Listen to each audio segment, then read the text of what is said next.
Called my brother the family's greatest achievement at every dinner, every holiday, every phone call with relatives I barely knew.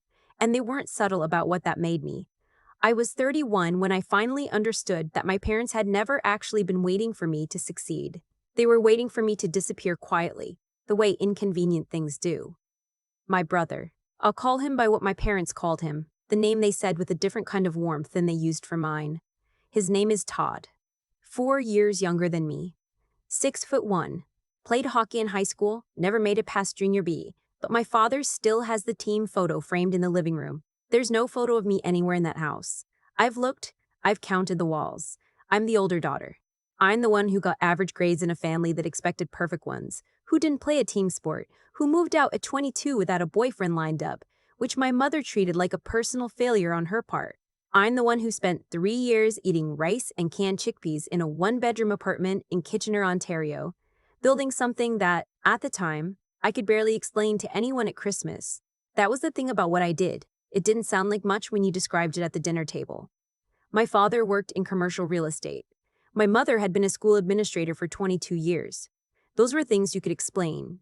She builds software that helps mid-sized logistics companies track compliance reporting across provincial regulations was not something that landed well between the turkey and the stuffing. So they stopped asking. And I stopped explaining. I want to tell you about the Christmas dinner, but to tell you that, I have to tell you about the years before it. When I was 24, I left a decent job at a consulting firm in Mississauga and used every dollar I'd saved, about $43,000, most of it from living like I was still in university, to start a small software company. I had one client in the first 8 months. One. A trucking company out of Brantford, run by a man named Gene who had white hair and a handshake that made your fingers ache, and who paid me $11,000 for a custom compliance dashboard that I built mostly between midnight and 3 in the morning, sitting on my kitchen floor because the apartment was small and I'd already converted my desk into a second workspace. I didn't tell my parents. Not because I was ashamed, though there were months I was, but because my father had already made his position clear. When I mentioned the idea of leaving the consulting firm, he'd said with the kind of measured calm that's worse than yelling, "You always had to make things harder for yourself than they needed to be." My mother had said nothing, which was her agreement. So I didn't tell them. I sent birthday cards. I called on Sundays for 18 minutes on average. I came home for Thanksgiving and Christmas and sat at the table and listened to updates about Todd.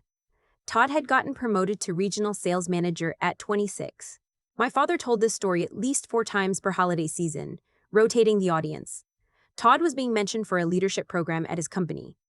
Todd had bought a condo in Burlington. Beautiful building, my mother said. Have you seen Burlington recently?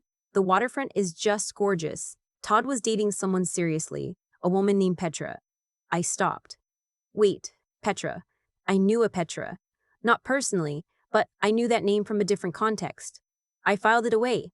By the time I was 29, my company had 3 employees and a contract with a mid-sized freight broker in Hamilton that was generating enough recurring revenue that I finally hired an accountant instead of doing everything in a spreadsheet I'd built myself. By 30, we had 7 employees, and I closed a deal with a national retailer's logistics arm that I'm not allowed to name due to NDA, but that brought our annual recurring revenue to just over $2 million.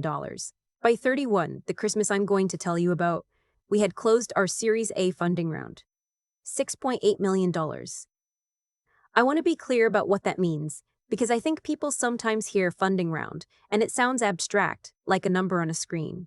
What it meant practically was that my company, the thing I had built on a kitchen floor in Kitchener with $43,000 and one client who had a painful handshake, was now valued at just under $30 million. We had 11 employees. We had clients in 4 provinces. We had a proper office in Waterloo with a plant in the kitchen that my operations lead, Zara, refused to let me kill despite my best efforts. I had told no one in my family, not out of secrecy exactly. It had started as self-protection, and then it had just become a habit. And then, honestly, I'd started to find a strange, quiet satisfaction in it, in being invisible to them while quietly becoming something. I know that's not entirely healthy. My therapist, yes, I have one, and I'd recommend it to anyone building a company. It's cheaper than the hospital eventually. My therapist had said that the silence was a way of protecting myself from a reaction I'd already decided would be dismissive. She was probably right, but I kept the silence. The Christmas dinner was at my aunt's house in Hamilton. My aunt on my father's side, who had a large open-concept kitchen and a dining room table that seated 12, and who every year coordinated the meal like a general planning a campaign. Color-coded seating chart and everything. I had always liked my aunt. She had never looked at me the way my parents did. She'd once told me, when I was about 16 and crying in her bathroom at a different family dinner, for reasons I no longer remember, that the people in this family who get the least credit are usually the most interesting. I thought about that a lot over the years. I arrived alone. I'd been dating someone earlier that year, but it had ended in September, amicably, which somehow made it lonelier, and I hadn't mentioned it to my family because I knew the response my mother would give, the particular kind of sympathy that felt more like a verdict. My parents were already there when I arrived. My father shook my hand, which he'd done since I was about 12, and which I'd never fully adjusted to. My mother hugged me with one arm, the way you hug someone you've passed in a hallway. Todd and Petra are on their way, she said immediately. Not hello. Not how was the drive. Todd and Petra are on their way. I put my coat in the spare room and stood in the kitchen with my aunt for a while, tasting things she handed me and listening to her talk about her neighbor's new deck, which had apparently been a whole saga involving a permit dispute and a very bad summer. It was the most relaxed I'd felt in weeks. Todd and Petra arrived about 20 minutes later. I heard them before I saw them, my father's voice changing in the hallway, going up half a register, the way it always did when Todd walked in. My mother's laugh, the real one, the one that came from the chest. I had a sip of wine and looked at the countertop. When they came into the kitchen, I turned around. And I saw Petra. And Petra saw me. And there was exactly 1 second, maybe less, where something crossed her face that I couldn't immediately read. Not recognition, exactly. More like the expression of someone doing arithmetic quickly.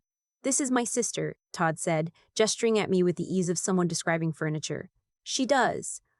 He paused. He actually paused, trying to remember. Tech stuff. Software, I said. I kept my voice level. I'd had years of practice. Right, software. He'd already moved on, was reaching past me for a piece of cheese from the board my aunt had put out. Petra was still looking at me. She was in her early 30s, I guessed. Sharp eyes. The kind of person who, you could tell within about 45 seconds, was good at their job, whatever their job was. She was dressed the way people dress when they're used to being taken seriously in rooms. Not formal, but deliberate. What kind of software? She asked. It was such a simple question. No one in my family had asked it in years. Compliance and tracking tools for logistics companies, I said. Provincially focused, mostly Ontario and the prairies right now. We're expanding into BC in Q1. Something happened in her expression again. That arithmetic look. What's the company called? She asked. I told her. She was quiet for a moment. My brother was eating cheese. My parents were talking to my uncle about something across the room. Very rude, she said. Yeah. She set her glass down on the counter, very carefully, like she was buying time. I work in supply chain investment, she said, at a fund in Toronto. We looked at a company called Veryroot about 8 months ago for a potential portfolio position. My aunt, who had been slicing something at the counter nearby and pretending not to listen, had gone very still. You didn't end up moving forward, I said. I knew which fund she worked for. I recognized the firm name when she said it. I remembered the meeting. It had been via Zoom, 4 people on their side, and we'd ultimately gone with a different lead investor. No hard feelings as these things go. Our timing wasn't right, she said, but I remember the deck. I remember the founder. She paused. I didn't connect the name when Todd introduced us. Todd had turned around now, cheese in hand, with the expression of someone who had walked into a room mid-conversation and was trying to catch up. What are you two talking about? He asked. Your sister's company, Petra said. There was no drama in her voice. She wasn't performing anything. She was just saying a factual sentence. But in the kitchen of my aunt's house in Hamilton on Christmas Day, with my parents 20 feet away, a factual sentence was plenty. She has a company, Todd said. Very rude, as factual sentence. Very rude, as factual said. We looked at them last spring. They just closed. She glanced at me. You closed the Series A in October? November, I said. 6-point-something million? 6.8. My aunt had put down the knife. My mother had turned around. I don't know what she'd heard, whether it was the number or just the shift in the room's energy, but she was looking at us now and her expression was, I don't have a better word for it, recalibrating. Like something she'd stored in a particular place for a long time was being moved, and she wasn't sure where it should go. My father came to stand in the doorway between the kitchen and the dining room. He was holding a glass of red wine, and his face was doing the thing it did when he encountered information he hadn't anticipated, a careful, almost deliberate blankness. "What's going on?" he said. "Did you know your daughter built a company worth $30 million?" Petra asked. She said it without aggression. She seemed genuinely, neutrally curious about the answer. The room was the kind of quiet that feels loud. "She mentioned she was doing tech work," my father said. He said it to Petra, not to me. "She didn't mention Very Root?" My mother said. "We knew she was working on something. She never told us the details," which was true, and also not true in the way she meant it. I could have said something then. I'd imagined this moment in various forms over the years. Not this specific version, but something like it. The moment when the thing I built became visible to them. In my imagination, I'd always had something sharp and perfect to say, something that landed. What I actually said was, "You never asked." Not loud, not dramatic. I wasn't shaking. I was 31 years old and I had 11 employees and a company that a serious investment fund had evaluated at $30 million. And I was standing in my aunt's kitchen in Hamilton, saying "you never asked" my parents with my brother's girlfriend as the only witness who understood the full context. It was somehow more than enough. My father looked at me for a long moment. Then he looked at his wine glass. Then he said, "Well, I didn't know." My mother said, "You should have told us." And I thought about the years of Sunday calls, the 18 minutes on average, the questions about whether I was seeing anyone, the updates about Todd's condo in Burlington, the Christmas I'd mentioned I was building something and my father had said, "You always make things harder for yourself." The birthday cards that went unacknowledged, sometimes by 2 or 3 weeks.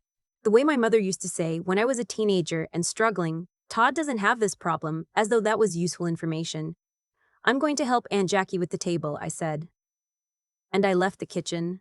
My aunt was the only other person in the dining room. She was straightening napkins that didn't need straightening. When I came in, she looked at me, and her eyes were doing something complicated. "I knew," she said quietly. "I looked your company up last year when I was helping a friend find vendors for his distribution business. I didn't say anything because—" She stopped. I didn't want to make it weird. I laughed. It surprised me. It was a real laugh, not a polite one. "It's already weird," I said. "It always has been," she said. She hugged me with both arms, the real kind, and held on for a moment. And I let her. Dinner was strange, not explosive. Nothing shattered. My family is Canadian in the particular way where the most devastating things happen in very quiet tones and are never directly addressed. My father asked me, over the salad course, how many employees I had. I told him 11. He nodded slowly, the way he nodded when he was updating information in some internal filing system. My mother asked if I had a good accountant. I said yes. Todd ate his food and looked at his plate more than usual. Petra, across the table from me, asked thoughtful questions about the regulatory landscape in Alberta and whether I'd looked at expanding into American markets. She was exactly as sharp as she'd seemed in the first 45 seconds. At one point during the main course, my father said to no one in particular, but clearly to the table, "I didn't realize the scale of what she was doing." And my aunt said, mildly, "You might have, if you'd asked." The silence after that lasted about 4 seconds. Then my uncle said something about the gravy and the moment passed. The way moments do in families like mine. Absorbed into the ongoing business of the meal.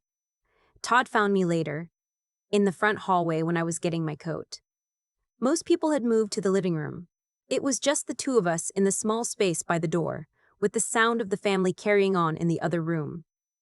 "I didn't know," he said. "I swear I didn't know."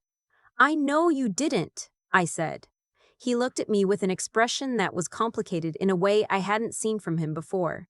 Todd had always moved through the world with a kind of easy confidence that came from never having been the one passed over, the one found wanting. He looked, right then, like someone who had just been shown a map of a place they'd been walking through for years and realized the terrain was different from what they'd thought. "Why didn't you tell us?" he asked. I thought about it. "Because the version of me that existed in this family had already been decided," I said. I wasn't going to argue about it. I just went and did something else. He was quiet for a moment. Then he said, "That's kind of a power move." And I laughed again, the real kind. And he did too, a little uncertain. "I'm not trying to exclude you," I said.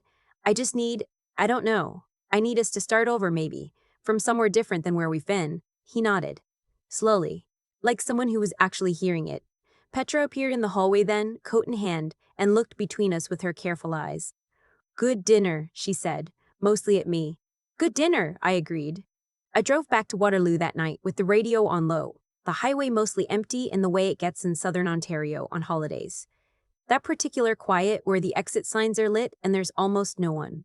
I had a voicemail from my mother before I'd reached Guelph. I didn't listen to it until the next morning. She said she hoped the drive home was safe. She said dinner had been lovely. She said she would like to hear more about what I was doing, when I had time. She said it quickly, in the way of someone saying something for the first time that they should have said much earlier, hoping the timing isn't noticed. I listened to it twice. I didn't call back right away. Not because I was punishing her, just because I needed to sit with it for a day, to decide what I wanted the next conversation to actually be. I was done with the 18-minute calls, the surface-level check-ins, the careful avoidance of anything real. I was 31, and I had built something, and I was not going to keep being the daughter who made herself small at the dinner table to keep the peace.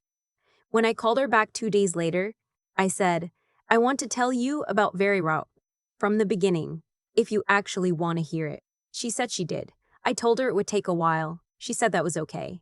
I don't know how that story ends yet. Families are slow things, slow to change, slow to see. My father hasn't called. Maybe he will. Maybe the weight of what he doesn't know about his daughter's life will eventually feel heavier than his pride. Maybe not. I've made my peace with both possibilities, in the particular way you make peace with things. Not completely, but enough to keep moving. What I know is this. I built something real, in real time, without their approval or their attention, and it is mine. The 11 people who work for me didn't need my parents' belief in me. My clients in 4 provinces didn't need it. Zara's office plant didn't need it. Zara's office plant didn't need it. And somewhere on the drive back from Hamilton, somewhere between Guelph and Kitchener on a quiet Christmas highway, I realized that neither, any more did I.